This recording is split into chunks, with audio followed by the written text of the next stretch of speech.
Hoy, mag-grocery ako. Sasama kayo? Ay, masama pala ako. Sasama din ako, mamay papabili akong laruan. Ako wala akong papabili, pero sama na rin ako sa inyo. O siya, sumama na lang kayong lahat. Yeah.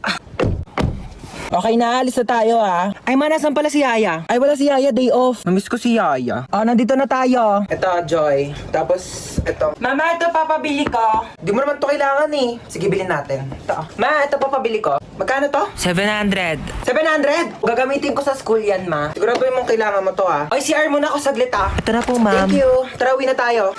Yeah. Yay! May laruan na ako! Wala na ba tayo nakalimutan? Parang wala naman ng kulang. Uwi na tayo. Sige, uwi na tayo. Ay, teka. Parang may nakalimutan tayo. Ay, oo nga. Nakalimutan kong bumili ng itlog. Oo nga, ma. Tsaka nakalimutan ko pala magpabili ng ballpen. Nakalimutan ko din magpabili ng truck. Kaya pala parang may kulang. Sige, bukas na lang. Uwi na tayo. Mama?